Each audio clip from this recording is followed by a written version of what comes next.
तो आज का जो टॉपिक कल हम जो कर रहे थे आपका, ठीक है, संविधान निर्माण की यात्रा के दौरान कौन कौन से एक्ट हमारे बने थे। तो जो हमने लास्ट एक्ट पढ़ा था वो कौन सा था, 1919 का अधिनियम था। तो जो नेक्स्ट अधिनियम है वो कौन सा होगा आपका, 1935 का इंडियन काउंसिल एक्ट, ठीक है, भारत शासन अधिनियम, भारत शासन अधिनियम 1935, ठीक है।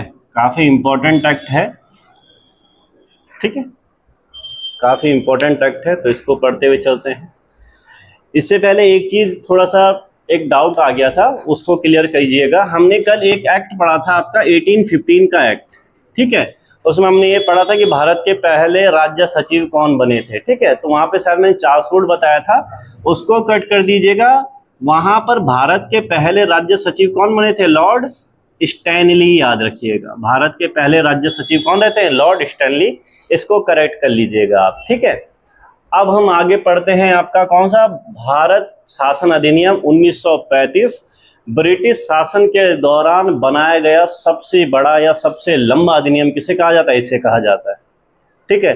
कब तक ये सबसे बड़ा अधिनियम रहा, 1999 तक, जब तक वो वहां पे लंदन अथॉरिटी के द्वारा एक अधिनियम नहीं बना दिया गया, तब तक यही सबसे लंबा अधिनियम था, ठीक है। इतना बड़ा अधिनियम रहता कि इस अधिनियम को दो भागों में बांटा गया, ठीक है। एक तो 1935 का अधिनियम जो भारत के लिए था, उसके एक भाग में 321 धाराएं रहती हैं और 10 अनुसूचियां रहती हैं, और दूसरा बांटा गया था आपका ब्रह्मा के लिए, क्योंकि हमें ये जानते हैं कि इस अधिनियम के तहत ब्रह्मा को क्या किया गया था, भारत से अलग किया गया था। तो उसके तहत इसमें 159 धारा और 6 अनुसूचियां थी, तो इसलिए इस अधिनियम को सबसे बड़ा अधिनियम कहा जाता है, ठीक है। इस अधिनियम को दो भागों में बांट लिया गया। अब ये अधिनियम था क्या, क्यों इंपॉर्टेंट है, इसको जान लेते हैं। देखो, इससे पहले जो हम अधिनियम पढ़ते हैं 1919 का अधिनियम, उसमें हमने एक लाइन पढ़ी थी, प्रांतों में द्वैध शासन, प्रांतों में द्वैध शासन की शुरुआत की गई थी आपके 1919 के अधिनियम में।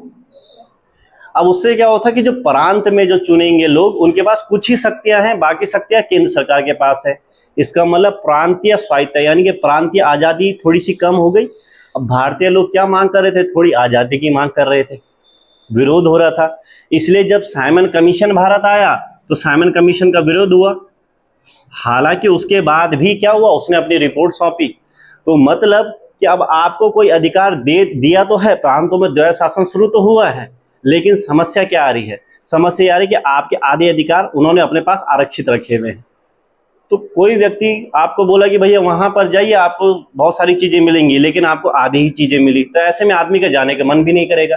इसलिए भारतीय लोगों ने विधान परिषदों में हिस्सा कम लिया, अब मांग हो रही थी हिस्सा लेने की। अब बात ये थी कि अब भारतीयों द्वारा अधिकारों की मांग हो रही थी, और आपको एक अधिवेशन याद होगा 1929 का, जिसमें कांग्रेस क्या घोषित कर देती है, पूर्ण स्वराज्य की मांग घोषित करती है। तो अब जो अंग्रेज लोग थे वो क्या सोचते हैं कि यार इन भारतीयों को ज्यादा मौका दो। उसके लिए क्या किया, गोलमेज सम्मेलन आयोजित किया गया, भारतीयों की भागीदारी। अब देखो, भारतीयों की भागीदारी, भारत क्या है, कांग्रेस है, तो मतलब गोलमेज सम्मेलन क्यों किए गए, भारतीयों की भागीदारी को सुनिश्चित करने के लिए। तो इसके लिए आपके 3 गोलमेज सम्मेलन बुलाए गए थे। 1930 में पहला होता है, 31 में दूसरा होता है, और 32 में तीसरा होता है। 3 गोलमेज सम्मेलन बुलाए जाते हैं। कांग्रेस ने सिर्फ एक ही में भाग लिया था, बाकी हम इतिहास में पढ़ते हैं।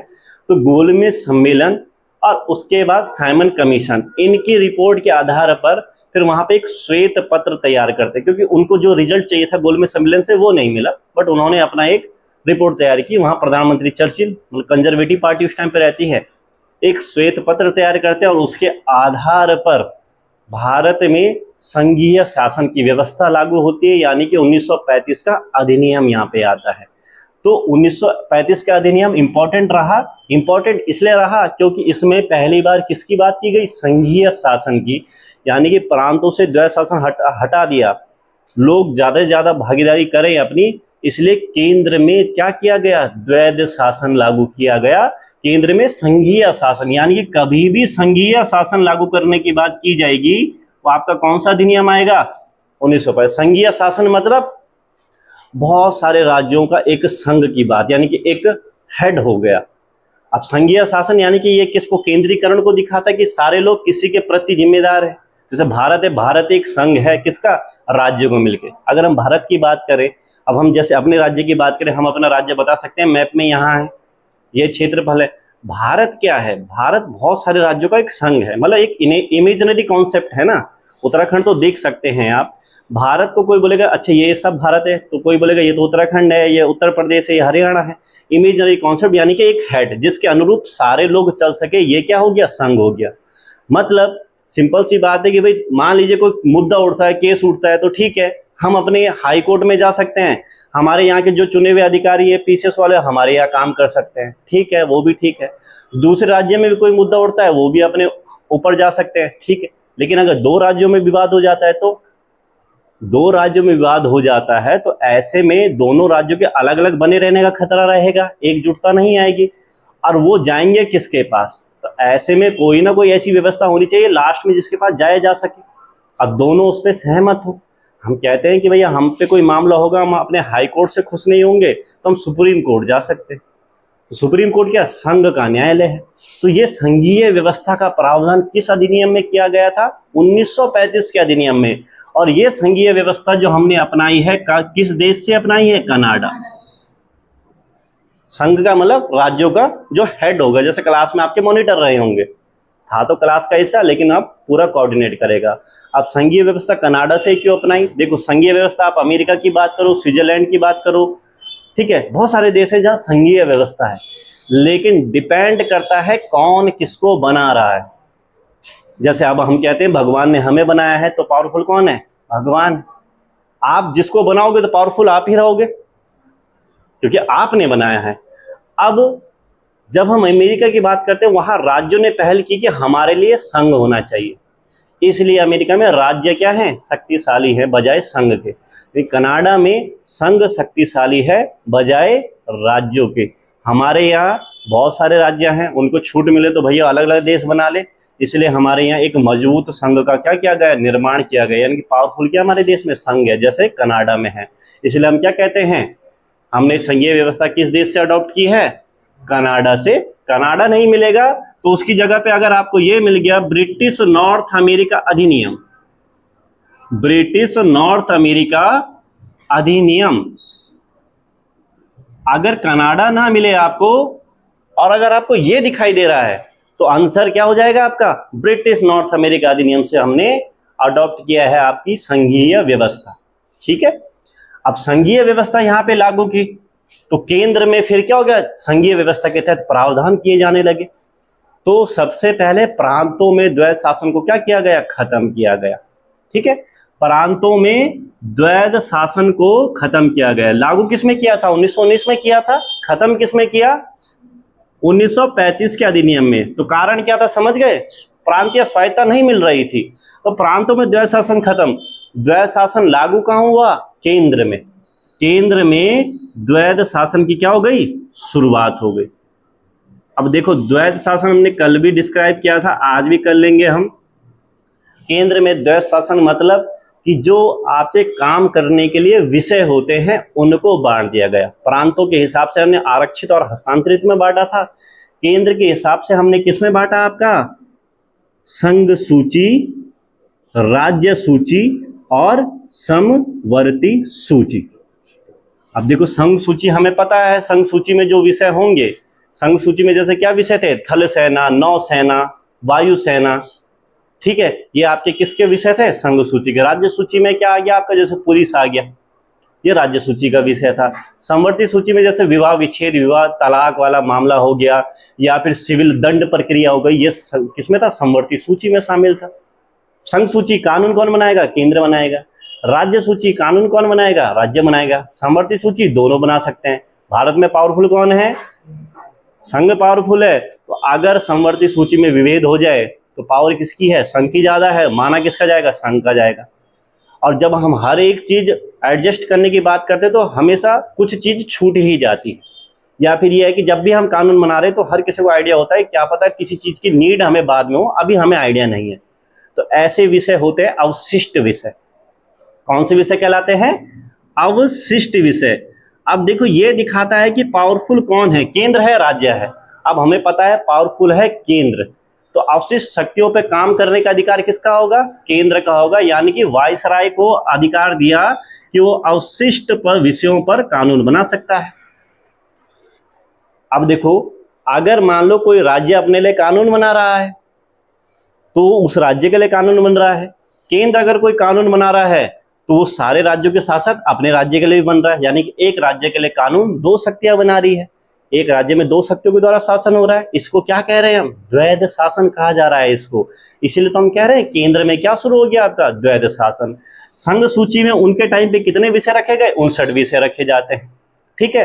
राज्य सूची में कितने विषय रखे जाते हैं? 54 विषय। और समवर्ती में कितने थे? 36 विषय।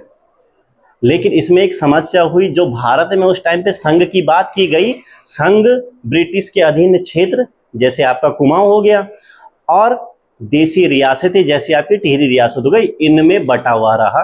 तो जो संघीय परिकल्पना उन्होंने की वो कभी पूरी नहीं हो पाई, क्योंकि संघ में एकजुट की बात होती है। जब एकजुट है तो देसी रियासत और ब्रिटिश अधीन भारत एक नहीं हो पाए, तो संघ की परिकल्पना पूरी भी नहीं हो पाई इसमें। बट ये है कि बात तो की गई थी संघीय व्यवस्था की। आप पे संघ से रिलेटेड क्वेश्चन आएंगे तो आपको 1935 का अधिनियम याद रखना है। तो ये प्रावधान इसमें किए जाते हैं। ठीक है। दूसरी चीजें इसमें क्या की जाती है, देखो अब संघ है ना, अब संघ की बात कर रहे हैं तो हर कोई लास्ट में जाएगा संघ के पास। अब संघ तो एक ही होगा, तो उसने सब कुछ संभालना है। तो अब तक क्या था कि भारत में जो पैसे नियंत्रित होते थे या पैसे जारी करने का अधिकार रहता वो इंपीरियल बैंक ऑफ इंडिया का था।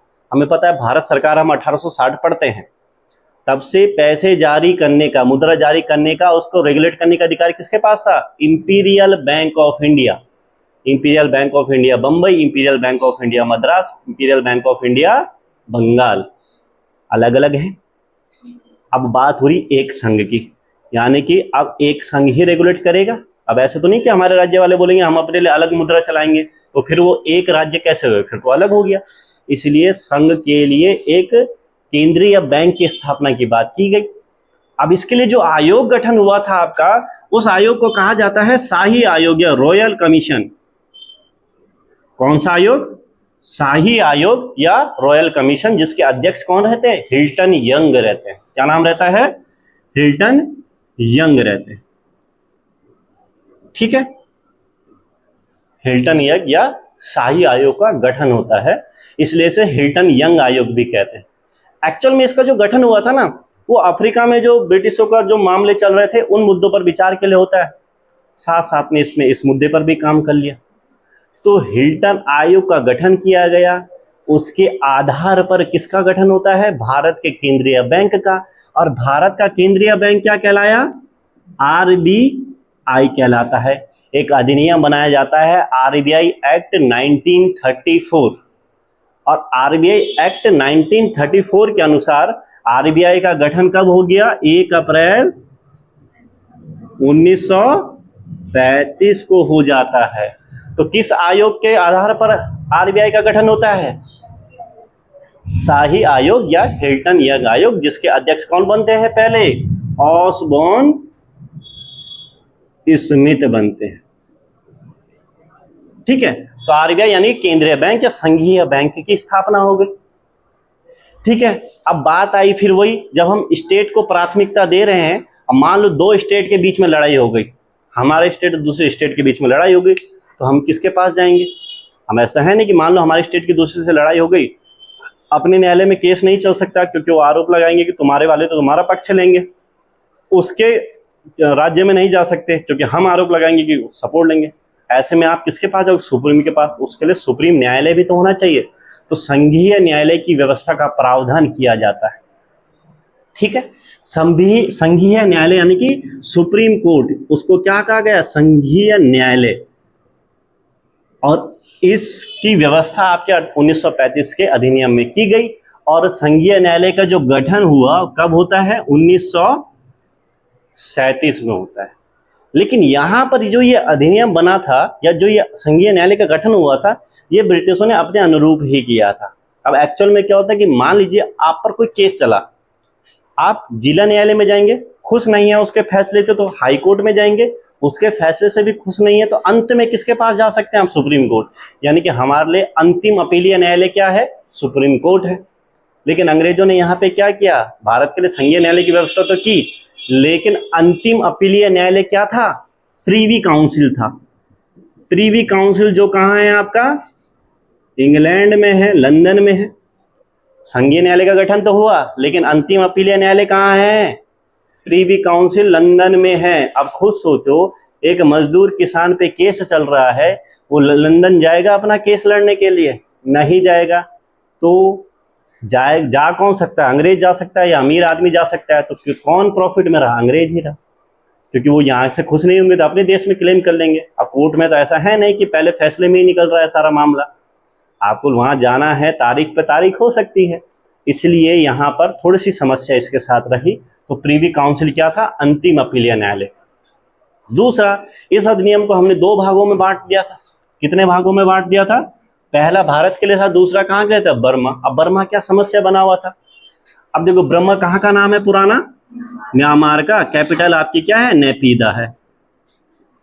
अब यहाँ पर अब समस्या क्या है कि मान लीजिए जैसे हम इस क्षेत्र की बात कर रहे हैं, यहाँ पर एक क्षेत्र पड़ता है चौरास नाम का, उस कौन से मुख्यालय से ज्यादा निकट है? पौड़ी मुख्यालय से। लेकिन वो आता किस जिले में है? टिहरी में आता है। समस्या यह है कि उसके जो भी कागज पत्र जो भी बनेंगे वो वहां से बनेंगे, दूरस्थ क्षेत्र। वैसे ही बर्मा की अगर लोकेशन देखी जाए, भारत से दूरस्थ क्षेत्र, क्योंकि सेंटर व्यवस्था दिल्ली से चल रही है, ठीक है। दूसरा, वहां पर बौद्ध जैन धर्म बहुत ज्यादा है, ठीक है। व्यवस्थाएं बन रही है, अगर भारत के किसी क्षेत्र में विरोध हो रहा है तो उसको दमन कर सकते हैं, जल्दी पहुंच सकते हैं। लेकिन म्यांमार में विरोध हो रहा है तो समस्या है। उस वजह से क्या होगा? नक्सलवाद जैसी समस्याएं पैदा होनी शुरू हुई। इसलिए उन्होंने बोला कि इसको अलग ही कर देते हैं। तो बर्मा को भारत से अलग किया जाता है किस अधिनियम के तहत? 1935 के अधिनियम के तहत। और अलग होता कब है? 1937 में। तो बर्मा को भारत से अलग कब किया गया? 1937 में, ठीक है। नेक्स्ट चीज, अध्यादेश, हम उसके बारे में वायसराय की अवशिष्ट शक्तियों के बारे में बात कर चुके हैं। दूसरा कि अब ज्यादा से ज्यादा भारतीय लोग चुनाव प्रक्रिया में भाग ले सकें, क्योंकि हम पढ़ते हैं 1937 से पहले प्रांतीय चुनाव होते हैं, भाग ज्यादा ले सके। अब देखो, हम अगर अपने स्टेट के बारे में बात करें, हमारे यहाँ विधानसभा है, क्योंकि हमारे यहाँ राज्य छोटा है तो प्रतिभाग करने वाले लोग कम हैं। लेकिन आपने बड़े राज्यों के बारे में सुना होगा, जैसे उत्तर प्रदेश, वहाँ बहुत लोग हैं, जितनी वहाँ सीटें हैं वहाँ पर सीटों में लड़ने के लिए बहुत लोग हैं। अगर सीटें कम होंगी तो जाहिर सी बात है विरोध ज़्यादा होगा। इसलिए ऐसे बड़े राज्यों में विधान परिषद का गठन भी कर देते हैं। अब ब्रिटिशों के टाइम पे कितने प्रांत रहते हैं? 11 प्रांत रहते हैं। कितने प्रांत रहते हैं? 11 प्रांत रहते हैं। तो जो बड़े बड़े राज्य थे वहाँ पर ज़्यादा से ज़्यादा लोग इन चुनावों में प्रतिभाग कर सकें, तो कुछ राज्यों में द्विसदनीय विधान परिषद का गठन किया जाता है, ठीक है। समझे क्यों करना पड़ता है? ताकि ज्यादा लोग को प्रतिनिधित्व करने का मौका मिल सके। तो 11 में से 6 राज्यों में क्या किया गया? द्विसदनीय विधान परिषद का गठन किया गया। और वो 6 राज्य कौन थे? 3 आप याद रख सकते हो, बी, बंबई, बिहार, बंगाल, ठीक है। और बाकी 3 याद रख सकते हो अगर एक राज्य का नाम है असम, संयुक्त प्रांत, मद्रास। याद रहेगा। कितने राज्यों में द्विसदनीय विधान परिषद का गठन किया गया? 6 राज्यों में। कौन कौन से? बंगाल, बिहार, बंबई, असम, संयुक्त प्रांत और मद्रास। हो जाएंगे याद, आसान है याद करना ये सारी चीज। इसके अलावा दलित, मजदूर और महिलाओं के लिए पृथक निर्वाचन की व्यवस्था की जाती है। किस किस के लिए? दलित, मजदूर और महिला के लिए पृथक निर्वाचन की क्या की गई थी? इसमें व्यवस्था की गई थी।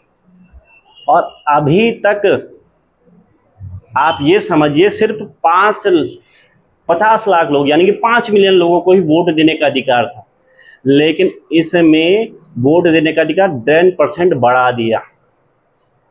ठीक है, यानी कि 5% से 35 मिलियन, यानी कि 5 बिलियन से 35 मिलियन वोटिंग राइट बढ़ गया था। इसीलिए 1937 में चुनाव हुए, ज़्यादा लोगों को प्रतिभाग करने का मौका मिला था। ये सारी चीज़ें यहाँ पे हुई। दूसरा, अभी तक जो लोक सेवा आयोग का गठन हुआ था तो हम पीसीएस पढ़ते हैं, अब तो संघ की बात हो रही थी, संघ के कर्मचारी की बात हो रही थी, तो फिर संघ के लिए सारी चीज़ों की जब प्रावधान किया गया तो संघ के लिए सेवा का प्रावधान भी किया गया।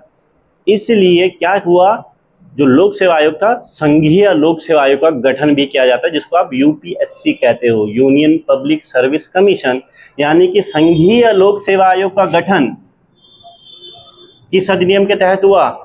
इसके अलावा संघीय लोक सेवा आयोग का गठन तो हुआ ही हुआ, लेकिन जो स्टेट पीसीएस है, जो क्या था आपका स्टेट पीसीएस था, उसमें क्या किया गया, उसमें यह बोला कि 2 या 2 से अधिक राज्यों के लिए एक लोक सेवा आयोग भी हो सकता है, मतलब स्वायत्ता यहाँ भी दे रहे हैं। एक तो आपका यूपीएससी है और एक आपका ज्वाइंट क्या है, पीसीएस का एग्जाम है, यानी कि 2 राज्य वाले एक साथ। जैसे हम न्यायालय के लिए पढ़ते हैं 2 या 2 से अधिक राज्यों के लिए एक न्यायालय हो सकता है, वैसे ही 2 या 2 से अधिक राज्यों के लिए क्या हो सकता था आपका, एक पीसीएस हो सकता था। यानी कि यूपीएससी का गठन किस अधिनियम के तहत हो रहा है, इस अधिनियम के तहत। बट इसमें बात फिर घूम फिर के वही आई कि देशी रियासत अलग ही हैं। दूसरा, जो प्रतिभाग करने का मौका है वो सबको नहीं मिल रहा है, तो ये समस्याएं आ रही है। पावर सेंटर के पास ज़्यादा है, भारतीय को मौका मिला प्रांतीय विधान परिषद में, तो कुल मिला के उतना सफल नहीं हो पाया जितना सोचा था। इसलिए जवाहरलाल नेहरू क्या कहते हैं इसके बारे में कि गाड़ी तो है ये, इसका ब्रेक भी बड़ा खतरनाक है, लेकिन इस गाड़ी का इंजन नहीं है। यानी कि बिना इंजन वाली गाड़ी, 1935 के अधिनियम को कौन कह रहे हैं, हमारे नेहरू जी। नेहरू जी ने बिना इंजन वाली गाड़ी या मजबूत ब्रेक वाली गाड़ी जिसका इंजन नहीं है, तो किसी भी प्रकार से क्वेश्चन पूछा गया भाव से समझ जाओगे। दूसरा, एक आपकी जिन्ना जी भी थे, उन्होंने कहा सड़ा गला मौलिक अधिकारों का मसौदा है ये, तो उन्होंने भी इसकी बेइज्जती की। तो ये सारी चीज़ें यहाँ पर हुई, तो इसलिए आपका ये 1935 का अधिनियम थोड़ा फेमस हो गया था, क्योंकि संघीय व्यवस्थाओं की यहाँ पे क्या की गई थी, बात की गई थी। अब इसके बाद तो भाई भारत में विरोधों का दौर शुरू हो गया, लगातार मिशन आते रहे। पहले आपका कौन सा, अगस्त प्रस्ताव आता है, क्रिप्स मिशन आता है, वेवेल योजना आती है। सारी योजना का विरोध हो रहा था, क्योंकि कांग्रेस विरोध कर रही थी, मुस्लिम लीग का एक ही मांग रहती है, क्या, मुझे जो चाहिए अलग चाहिए, मैं तुम्हारे साथ मिल बांट के नहीं खा सकता। तो जब लास्ट अंत में हो ही गया तो बात आई गई अंग्रेजों को कि अब क्या करते हैं, इन भारतीयों को सत्ता हस्तांतरण करते हैं। लेकिन जब आप सत्ता का हस्तांतरण करते हैं तो उसका भी तौर तरीका होता है, ऐसे ही नहीं उठा के दे दिया, ले भाई चाबी पकड़ मेरी गाड़ी चला, ऐसा नहीं हो सकता। उसके लिए प्रॉपर कागज तैयार कर रहे होते। तो भारत को किस प्रकार से सत्ता सौंपी जाए, इसके लिए भारत में क्या भेजा जाता है, कैबिनेट मिशन भेजा जाता है। भारत में कैबिनेट मिशन भेजा जाता है। कैबिनेट मिशन भारत कब आया था, 1946 में आता है।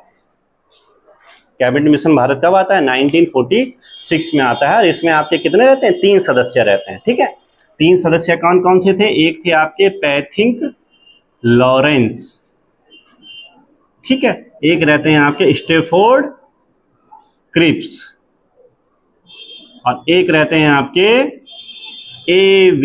अलेक्जेंडर। ये 3 लोग कैबिनेट मिशन के मेंबर रहते हैं। तो कैबिनेट मिशन के भारत आने के कारण भारतीयों को सत्ता हस्तांतरण किस प्रकार से की जाए। पैथिक लॉरेंस उस टाइम पे क्या रहते हैं, राज्य सचिव रहते हैं। ठीक है, पैथिक लॉरेंस क्या थे, राज्य सचिव रहते हैं। क्रिप्स कौन रहते हैं, व्यापार बोर्ड के अध्यक्ष, व्यापार बोर्ड के अध्यक्ष रहते हैं। और आपके A.V. अलेक्जेंडर कौन रहते हैं, आपके नौसेना मंत्री, नौसेना मंत्री रहते हैं आपके कौन। ठीक, ये सारी चीजें यहां पर होती हैं। अब देखो कैबिनेट मिशन भारत में आया तो उसने कहा कि हम आपको सत्ता स्थानांतरित करेंगे। ठीक है, क्या करेंगे? सत्ता स्थानांतरित करेंगे, लेकिन ऐसे नहीं की जा सकती है भाई। आपका जब देश बनेगा तो हमने इतने सालों तक आपके देश पे राज किया है, तो हमारी जिम्मेदारी है कि जब आप आज़ाद हों तो आपका जो राज्य का काम चले वो तौर तरीके से चले, और कोई राज्य संविधान पे ही चल सकता है। तो मेन मुद्दा क्या था? संविधान बनाना। अब संविधान बनाने के लिए हर किसी को तो नहीं उठाया जा सकता है, तो उसके लिए संविधान बनाने के लिए फिर सबसे पहले क्या मांग हुई? संविधान सभा के गठन की मांग हुई। तो अब उस संविधान सभा में कौन लोग जाएंगे, उसके लिए भारत में चुनाव की व्यवस्था की गई। ठीक है, चुनाव की व्यवस्था की जाती है उसके लिए भारत में। तो फिर जब चुनाव होना है तो भाई कौन व्यक्ति चुनाव लड़ेगा, तो बंटवारा किया गया कि 10 लाख की संख्या पर एक सीट होगी। ठीक है, तो मेन मुद्दा यही था कि संविधान सभा का गठन करो, जो क्या करेगा? संविधान बनाएगा।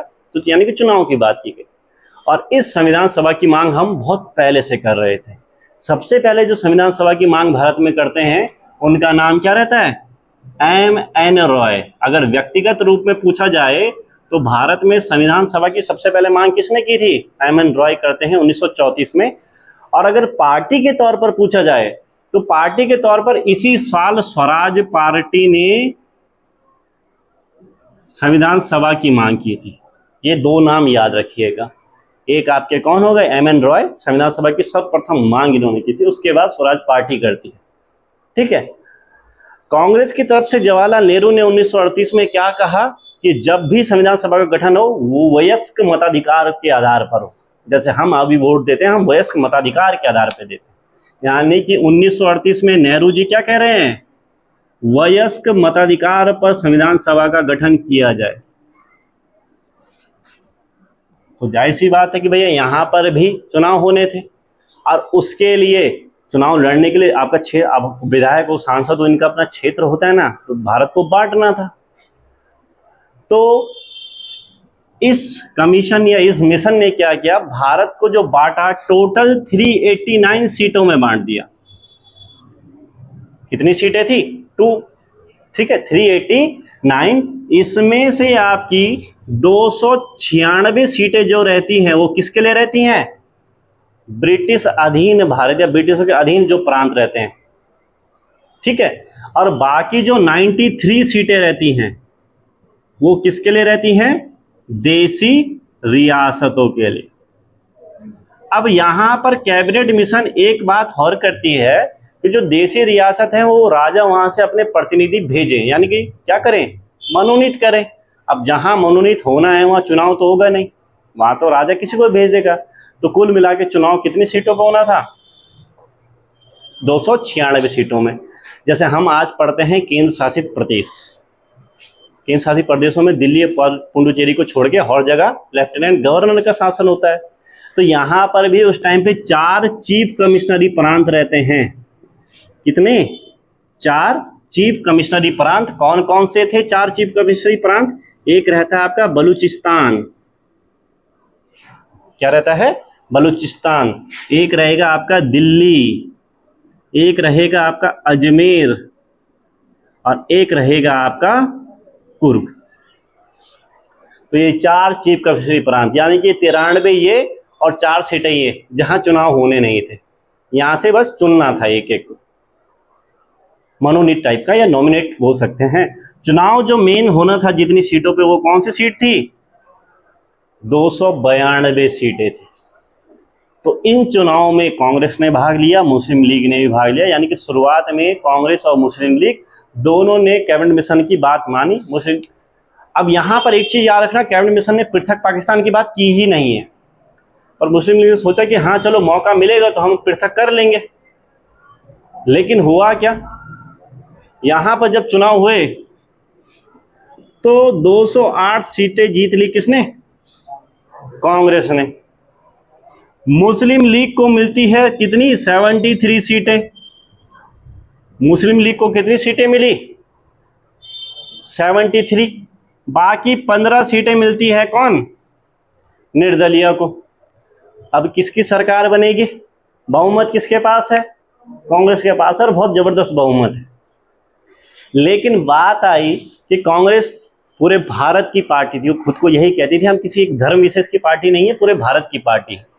इसलिए जब उन्होंने, अब चुनाव होता है, चुनाव के बाद व्यक्ति जीतता है, कुछ टाइम तक अपनी कॉन्स्टिट्यूएंसी में रहता है, फिर हमारे राज्यपाल बुलाते हैं कि आइए अपना सरकार बनाइए, तब जाके वो सरकार बनाई जाती है। तो यहाँ पर जब जवाहरलाल नेहरू के द्वारा सरकार बनाई गई, नेताओं के द्वारा सरकार बनाई गई, उसमें मुस्लिम लीग के सदस्यों को भी मंत्रालय सौंपा गया। मतलब उन्होंने ये नहीं किया कि हमारी पार्टी का नहीं है। लियाकत अली खां, वित्त मंत्रालय सौंपा जाता है। लियाकत अली खां पाकिस्तान से संबंध, ठीक है। उनकी पत्नी आयरीन पंत, सुना होगा आपने नाम, अल्मोड़ा की बेटी जिसको कहा जाता है, उनके पति वित्त मंत्री रहते हैं। तो उन्होंने भेदभाव नहीं किया। लेकिन मुस्लिम लीग में जो जिन्ना जी थे, अड़े हुए थे, हमें क्या चाहिए, पृथक चाहिए, हमें अब नहीं। और उनको लग गया कि कोई मिलेगा भी नहीं अब तो ऐसे में, इसलिए उन्होंने बोला अब हम संविधान सभा के गठन में कोई भाग लेंगे नहीं। और वो यहीं से क्या हो गए, संविधान सभा से बाहर हो गए। और अब उन्होंने बोला प्यार से नहीं मिल रहा है, अब क्या करो। आपने गदर पिक्चर देखी होगी, शुरुआत में वो ट्रेन का सीन, बस वो शुरू कब से हो गया आपका, 16 अगस्त 1946 से हो गया। और इसी को कहा गया डायरेक्ट एक्शन डे, यानी कि प्रत्यक्ष कार्यवाही दिवस। तो मुस्लिम लीग ने प्रत्यक्ष कार्यवाही दिवस कब से मनाया, 16 अगस्त से डायरेक्ट एक्शन डे या प्रत्यक्ष कार्यवाही दिवस मनाया जाता है। प्रत्यक्ष कार्यवाही दिवस। तो मुस्लिम लीग एक तरीके से यहां से हो गया अलग, बट फिर भी कांग्रेस ने क्या किया, फिर संविधान सभा का गठन कर दिया। अब देखो, जब भी विधानसभा या लोकसभा जब भी चुन के लोग वहां पे जाते हैं, तो उस पहले दिन से तो काम नहीं होता। पहले दिन क्या होता है, जो चुने हुए लोग हैं वो शपथ खाएंगे। और आपने जब भी कोई बैठक देखी होगी तो वहां पर एक स्पीकर होता है, यानी कि एक अध्यक्ष होता है जो सदन का संचालन करता है। अब वो स्पीकर तो एक्चुअल में है क्या, वो भी तो चुन के ही आया है और लोगों ने उसको स्पीकर बनाया है। तो पहले दिन से तो कोई फिक्स नहीं है ना, ऐसा तो नहीं होता कि लोकसभा स्पीकर का चुनाव हो रहा है, वो किसी सीट से लोकसभा स्पीकर बन, नहीं। जो सांसद चुन के जाएंगे वो अपने आप में से एक अध्यक्ष चुनेंगे, यही होगा। तो पहले दिन की जो बैठक होगी उस दिन कार्यवाही कौन, सदन का संचालन कौन करेगा, तो उस दिन सदन का संचालन करने के लिए एक अस्थायी व्यक्ति, जिसको आप नॉर्मल लैंग्वेज में क्या कहते हैं, प्रोटेम स्पीकर कहते हैं, वो चुना जाता है। वो आपस में से चुनेंगे। तो वो मोस्टली जो व्यवस्था है वो किसी बुजुर्ग व्यक्ति को चुनते हैं, जो सम्मानित और बुजुर्ग व्यक्ति हो। उसका काम क्या है, सभी लोगों को शपथ खिलाना। शपथ वही खिलाता है, प्रोटेम स्पीकर। और क्या करना, जो भी कमेटी वगैरह जो भी चीजें होंगी वो बाद में देखेंगे, अभी शपथ खिला लेते हैं और अध्यक्ष को चुन लेते हैं। इसलिए हमेशा पहली बैठक प्रोटेम स्पीकर ही चलाता है, ठीक है। दूसरी बैठक से आएगा कौन, अध्यक्ष परमानेंट, और उसके बाद तीसरी बैठक से काम होना शुरू होता है। तो जाहिर सी बात है यहाँ पर भी ये सारी चीजें हुई होंगी, ठीक है। तो यहाँ पर जो संविधान सभा की जो पहली बैठक होती है वो आपकी कब आयोजित होती है, 9 दिसंबर 1946 को। संविधान सभा की पहली बैठक कब हो गई आपके, 9 दिसंबर 1946 को हो जाती है। अब पहली बैठक में कोई प्रोटेम स्पीकर ही चुना गया होगा, यानी कि अस्थायी अध्यक्ष। तो कौन बनते हैं संविधान सभा के पहले अस्थायी अध्यक्ष, सच्चिदानंद सिन्हा, बहुत वरिष्ठ सदस्य रहते हैं, उनको चुन लिया जाता है। तो फिर इनके उसमें सबने शपथ वगैरह खाई होगी। उसके बाद क्या हुआ होगा, किसी को अध्यक्ष के तौर पे चुना गया होगा। तो संविधान सभा की जो दूसरी बैठक हुई जस्ट 2 दिन बाद होती है, 11 दिसंबर 1946 को। और इसको कौन आयोजित या कौन संबोधित करेगा, परमानेंट अध्यक्ष कौन रहते हैं आपके, राजेंद्र प्रसाद। इसलिए क्वेश्चन काफी बनते हैं कि संविधान सभा का अस्थायी अध्यक्ष कौन था, संविधान सभा का स्थायी अध्यक्ष कौन रहता है, ये चीजें यहाँ पे होती। इसके अलावा अध्यक्ष के साथ साथ उपाध्यक्ष भी चुना जाता है, ठीक है। तो उपाध्यक्ष किसको चुना गया था, H.C. मुखर्जी को चुना जाता, ठीक है। साथ में टी कृष्णामाचारी का नाम भी याद रखिएगा, ठीक है। टी कृष्णामाचारी भी याद रखिएगा इसके साथ नाम। अब देखो संविधान सभा का गठन हुआ क्यों था, भारत के लिए क्या बनाना है, संविधान बनाना है। तो भाई आप कोई भी चीज बनाते हैं, आपने चाहे मकान बनाया तो उसके लिए एक रूपरेखा तैयार करते हैं, और कोई ऐसा व्यक्ति जो प्रॉपर ध्यान दे ताकि गलत वलत ना बने। संविधान बनाना था, इसलिए संविधान पे बार बार कोई राय देता रहे, इसके लिए भी कोई व्यक्ति को चुनना था। तो संवैधानिक सलाहकार के तौर पर किसको चुना गया था? BN राव को। ये थे हमारे संवैधानिक सलाहकार।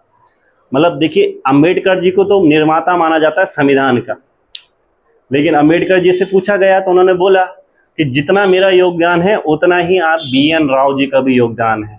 तो सबसे ज्यादा पढ़े लिखे सदस्य रहते हैं कौन? भीमराव अंबेडकर।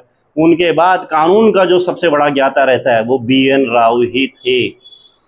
ठीक है, ऐसे नहीं किसी को बिठा दिया था इस पद पर। तो ये रहते हैं आपके संवैधानिक सलाहकार BN राव। फिर बात आती है कि आप मकान बना रहे हो तो उसके लिए आप पहले एक रूपरेखा बना लेते हो कि मकान ऐसे बनेगा। ऐसे तो नहीं बोलते हो मजदूरों को कि तू बनाता रहे, जैसे जैसे गलत होगा मैं बताता रहूंगा, उसमें आपका घर कहीं और पहुंच जाएगा। तो इसलिए रूपरेखा बनाई जाती है, जिसको संविधान जिसके अनुरूप बना है, यानी कि संविधान की पूरी पूंजी जिसमें है वो है संविधान की आत्मा, प्रस्तावना या उद्देशिका। तो सबसे पहले वो रखी जाती है ताकि इसी के अनुरूप हम अपना संविधान बना सकें, क्योंकि आत्मा बहुत इंपॉर्टेंट है जीवन में। आत्मा नहीं है तो फिर कुछ भी नहीं है। तो इसलिए फिर अब जो बैठक होती है कब? 13 दिसंबर 1946 को।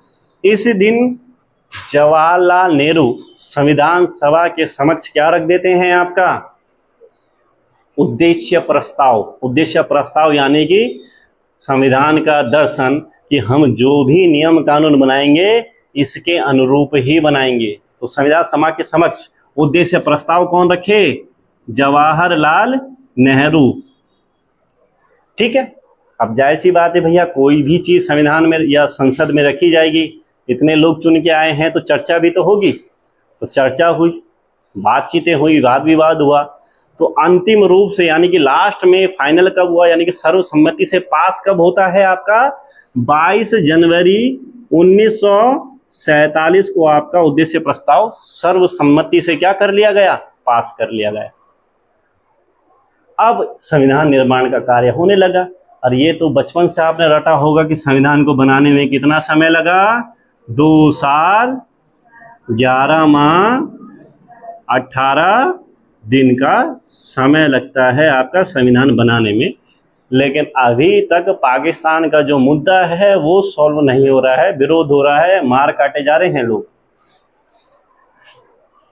तो मार्च 1947 अंतिम वायसराय, अंतिम ब्रिटिश वायसराय बनते हैं कौन? माउंटबेटन। समस्या रहती है इस पाकिस्तान का, क्या करें? जब दंगे इतने ज़्यादा हो जाते हैं तो अब समस्या आती है। गांधी जी बोलते हैं कि भैया आप जो भी समितियां वगैरह बना रहे हो, जो भी काम कर रहे हो, आप जिन्ना के पास सौंप दो। कांग्रेस वाले इसका विरोध कर देते हैं, बोलते हैं भैया इसको कैसे सौंप दे। और जिन्ना ही बोलता ना, मुझे ऐसा फेंकी हुई चीज़ थोड़ा चाहिए, मुझे अपना चाहिए, जो भी है मैं अपना लूँगा, थोड़ा मिले पर मिले। वो सुना होगा आपने कहानी कि उन्होंने गांधी के सामने रुमाल रख दिया कि भैया मुझे इतना पाकिस्तान दो पर दो। ये मुद्दे पड़ जाते हैं। मतलब कुल मिला के अब इसका कोई सॉल्यूशन रहता ही नहीं है। गांधी जी तो विरोध ही करते रहे, लेकिन गांधी कांग्रेस के सदस्य तो नहीं रहते उस टाइम, बाकी कांग्रेस वाले विरोध में आ जाते हैं, तो कोई ऑप्शन बचता नहीं है। तो फटाफट फिर एक प्लानिंग तैयार की जाती है और माउंटबेटन प्लान उसको सबके सामने रख देते हैं, जिसको माउंटबेटन योजना कहा गया। तो इसके बाद आई आपकी कौन सी? माउंटबेटन योजना, 3 जून 1947। अब ये इंपॉर्टेंट किस लिए, ये समझ लेते हैं। 3 जून 1947 को माउंटबेटन प्लान, माउंटबेटन योजना या भारतीय स्वतंत्रता अधिनियम के नाम से जाना जाता है। इसे माउंटबेटन प्लान, माउंटबेटन योजना या भारतीय स्वतंत्रता अधिनियम। अभी तक जितने भी मिशन आए, किसी ने भी पृथक पाकिस्तान की बात नहीं की।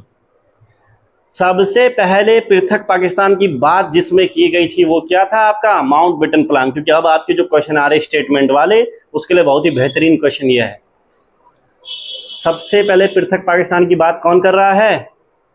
बाकी कैबिनेट मिशन नहीं की, वेबल नहीं की, किसी में भी बात नहीं हुई थी। याद रखिएगा इस चीज को, इंपॉर्टेंट है। ठीक है, पृथक पाकिस्तान। इसने क्या कहा? भारत और पाकिस्तान दो पृथक अधिराज्य होंगे, ठीक है, जिनका पृथक पृथक संविधान होगा। तो संविधान होने के लिए दोनों जगह संविधान सभा का गठन होना था, दोनों जगह के लिए संविधान सभा का गठन होगा। जब तक संविधान सभा, देखो संविधान तो बनने में टाइम लेगा ना, हमारा तो 1950 तक संविधान बना, तो 1950 तक शासन कैसे चलेगा? 1935 के भारत परिषद अधिनियम के अनुरूप यहाँ कार्यवाही चलेगी जब तक संविधान बना नहीं जाता। प्रत्येक राज्य का अपना अलग अलग गवर्नर जनरल होगा। ये सारी बात किसमें की गई थी? माउंटबेटन प्लान या भारतीय स्वतंत्रता अधिनियम 1947 में की गई थी। इसी के तहत भारत और पाकिस्तान क्या हुए थे? आपके अलग हुए थे। बात तो 1948 की रखी थी, तब तक हम अलग कर लेंगे, लेकिन विरोध बहुत ज्यादा हो गया था, इसलिए जल्दीबाजी में आपका क्या हो गया, 15 अगस्त 1947 को क्या हो जाते हैं हम? आजाद हो जाते हैं। तो ये अधिनियम अंग्रेजों के टाइम पे बने थे। इसके अलावा एक और प्रस्ताव आपके माउंटबेटन जी लेके आते हैं, जो लागू तो नहीं होता है लेकिन वो बात रखते हैं। उस प्लान का नाम है इस्मा योजना या इस्मा प्लान, या इसका एक और नाम है डिकी बर्ड प्लान। इस्मा योजना या डिकी बर्ड योजना, या इसको बालकन योजना के नाम से जाना जाता है। 1947, ठीक है। आप ये याद रखिएगा, माउंटबेटन योजना जब भारत में रखी गई तो माउंटबेटन की जो पत्नी थी उन्होंने अपने पति का भी विरोध किया था, ठीक है। बाकी इतिहास में इसको क्या क्या दिखाया जा रहा है वो अलग चीज है। ये ऐसी चर्चा नेहरू और जवाहरलाल नेहरू और माउंटबेटन के बीच ऐसी बात रखी गई, ठीक है। इस योजना को तैयार करने वाले 2-3 लोग थे। एक हमारे माउंटबेटन जी हो गए, एक आपके कौन होते हैं? इस्मा जी होते हैं, और एक होते हैं एबेल। इन तीनों के द्वारा एक योजना बनाई गई थी। इस योजना को रखा था उन्होंने क्या कहा कि जो देसी रियासतें हैं इनको छूट देते हैं, मिले ना मिले इनको छूट दे दी जाए। दूसरा, बंगाल और पंजाब को जनमत संग्रह करने के लिए कहते हैं कि आप जिसमें जाना चाहें उसके लिए आप अपने यहाँ क्या करवा लीजिए, पोल्स करवा लीजिए, यानी कि जनमत संग्रह करवा लीजिए। अब ऐसे में क्या था भाई, बंगाल और पंजाब बहुत बड़े राज्य हुआ करते थे। दूसरी चीजें कि कुछ बोलेंगे हम पाकिस्तान में जा रहे, कुछ बोलेंगे हम हिंदुस्तान में जा रहे, इस वजह से वहां क्या होगा, मारकाट होगी। अब होता क्या है, कहीं पे किसी का एक्सीडेंट होता है तो आप में से बहुत कम लोग हैं जो उनको उठाने जाते हैं, लेकिन देखने बहुत ज्यादा लोग जाते हैं। मजा आता है, हाँ मजा आया गिरने में, यही होता है। जवाहरलाल नेहरू यही कहते हैं कि भैया देसी रियासत, यहाँ लोगों के बीच झगड़ा लड़ाई हो जाएगी। और वो पिक्चर देखने जाते तो बालकनी वाली सीट महंगी होती ना, मजा आता है वहां से देखने में। तो उन्होंने बोला ये बालकनीकरण को बढ़ाएगा, लोग मजे लेंगे यहाँ भारत में होने वाली हिंसा के लिए। क्या बेकार की बातें तुम हमारे सामने रख रहे हो, इसलिए इस पे आगे कोई बात हुई नहीं। बट याद रखना, इस्मा योजना किसने तैयार की थी? इस्मा ने। कौन कौन लोग थे इसमें? एबेल, इस्मा और माउंटबेटन। कब? 1947, ठीक है। इसके बाद आपका संविधान बना, उसके लिए बहुत सारी क्या की गई थी, आपकी समितियों का गठन किया गया था।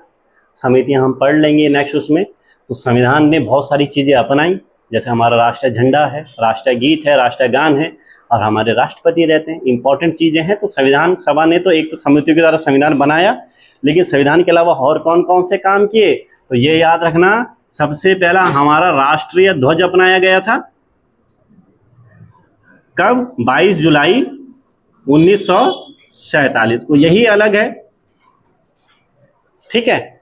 दूसरा कि राष्ट्रमंडल जो देश थे, जिनको आप कॉमनवेल्थ कहते हैं, कॉमनवेल्थ या राष्ट्रमंडल देश कौन से हुए? जो कभी ना कभी किससे गुलाम रहे हैं? भारतीय गुलाम रहे हैं। तो भारत को बोला गया था भाई इच्छा है तो शामिल हो जाना, नहीं इच्छा है तो नहीं शामिल होना। तो काफी ऐसे लोग होते हैं बोलते हैं क्यों शामिल हुआ उनके देश में। देखो उस टाइम की भारतीय कंडीशन देखो, भारत क्या है, गरीब देश है। ब्रिटेन एक नामी देश है, अमीर व्यक्ति है, जाहिर सी बात है उसके जो संबंध होंगे अमीर देशों से होंगे। अब भारत की स्थिति एक ऐसी है कि उसका कुछ नहीं है, भिखारी जैसी कंडीशन है मान लो। अब भिखारी कभी किससे लड़ता नहीं है, कहीं किसी के यहाँ जा रहे हो वो उसको कुछ सुना रहा है, वो लड़ेगा तो नहीं, उसे पता है मेरा सोर्स यही है। भारत की स्थिति कुछ इस तरीके की थी, क्योंकि भारत को आगे बढ़ने के लिए विकसित देशों के सहयोग की जरूरत थी, इसलिए भारत कॉमनवेल्थ का सदस्य बनता है। ताकि अगर उसमें सदस्य बनेगा, जाहिर सी बात है वो नाराज तो नहीं होंगे, उस वजह से थोड़ा सा सम्मान मिलेगा। ये कारण रहता है भारत किसका सदस्य बनता है, राष्ट्रमंडल का। कब बनता है राष्ट्रमंडल का सदस्य, मई 1949 में भारत राष्ट्रमंडल का सदस्य बना। ठीक है, इसके अलावा राष्ट्रीय गीत आपको पता है कौन सा है, राष्ट्रीय गीत, राष्ट्रीय गान कौन सा है, ठीक है। और इसके साथ साथ राष्ट्रपति, और पहले राष्ट्रपति कौन थे, राजेंद्र प्रसाद का राष्ट्रपति के रूप में जो पद हुआ, वो तीनों की तीनों चीजें आपका 24 जनवरी 1950, 24 जनवरी 1950, और इसके बाद 26 जनवरी को हमारा क्या हो जाता है, संविधान लागू हो जाता है। अब संविधान सभा हटके अब वो क्या हो गई, संसद हो गई। अभी तक काम क्या था, संविधान बनाना। संविधान सभा खत्म हो गई, 1950 से हमारा संविधान लागू हो गया। अब उसका काम उसके अनुरूप शासन प्रशासन चलाना।